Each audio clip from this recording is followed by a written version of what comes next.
Sugar की बीमारी को कहते हैं साइलेंट किलर, खामोश कातिल।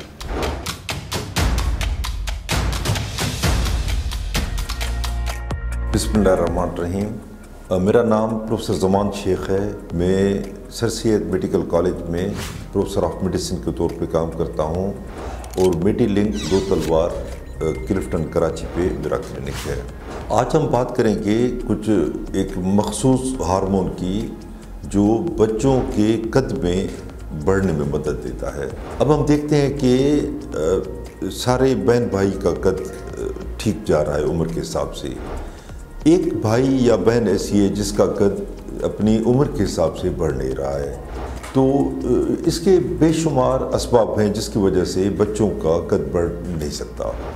कुछ तो सिस्टमिक डिजीज़ हैं, मतलब पैदाइशी कुछ दिल के में सुराख होते हैं जिसकी वजह से बॉडी को ऑक्सीजन नहीं पहुंचती और उसका कद छोटा रह जाता है। तो इस तरह कुछ और बीमारियां हैं जैसे आंतों की बीमारियां, सीलियाक डिजीज़ जिसमें हाजमा सही नहीं होता, एब्जॉर्प्शन सही नहीं होती। बच्चा खाता तो है मगर वो एब्जॉर्ब नहीं होता, हजम नहीं हो पाता, उसकी वजह से भी कद छोटा रह सकता है। इस तरह खून की कमी हो किसी वजह से भी बचपन से तो उसका कद भी छोटा रह सकता है। मगर कुछ हार्मोन ऐसे हैं जो कद बढ़ाने में लाजमन चाहिए हमें, उसकी जो नॉर्मल लेवल है ब्लड में। उसमें टॉप पे एक हार्मोन आता है जिसका नाम है ग्रोथ हार्मोन।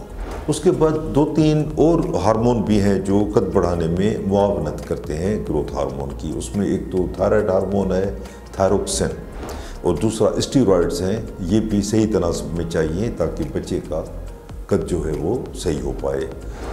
अब हम आज बात करेंगे ग्रोथ हार्मोन की। ग्रोथ हार्मोन पिट्यूटरी ग्लैंड से निकलता है। पिट्यूटरी ग्लैंड वो है जिसको हम कहते हैं मास्टर ग्लैंड, वहाँ से ये ग्रोथ हार्मोन सीक्रेट होता है और ये हड्डियों पे असर करता है। 19-20 साल तक मैक्सिमम कद बढ़ सकता है। उसके लिए हम एक स्पेशल एक्सरे कराते हैं क्योंकि एक तो वो एज होती है जिस पे हम बर्थडे मनाते हैं। हड्डियों की उम्र अलग होती है, अमूमन वो जो एक्चुअल एज है उसके साथ साथ होती है, मगर ग्रोथ हार्मोन अगर कम हो जाए तो हड्डियों की उम्र कम हो जाती है। दूसरे कुछ कद बढ़ाने की कैप्सूल कुछ देते हैं, कैप्सूल या गोली की शक्ल में नहीं आता, वो मुंह के रास्ते नहीं ले सकते हैं, सिर्फ इंजेक्शन दे सकते हैं उसकी। अगर हम ग्रोथ हार्मोन के इंजेक्शन देंगे तो कद बढ़ेगा, बशर्ते पहले डॉक्यूमेंट हो जाए कि उसकी हड्डियों की उम्र कम है और उसके अलावा ग्रोथ हार्मोन वाकई कम है। इसमें कम से कम 4-5 घंटे लगते हैं।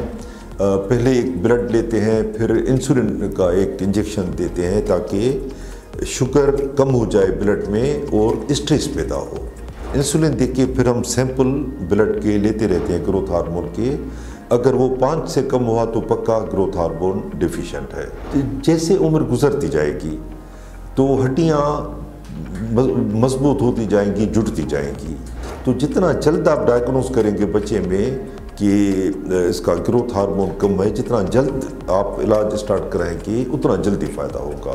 तो जितना जल्द हो सके इसकी तशख़ीस करनी चाहिए और इसका इलाज होना चाहिए। अगर थायराइड मर्ज़ हो तो उसमें ज़हनी नशोनुमा भी मुतासर हो सकती है, तो सही पहले टेस्ट होने चाहिए, उसके बाद इसका इलाज पाकिस्तान में मुमकिन है और बड़ी कामयाबी से हो सकता है। बहुत शुक्रिया।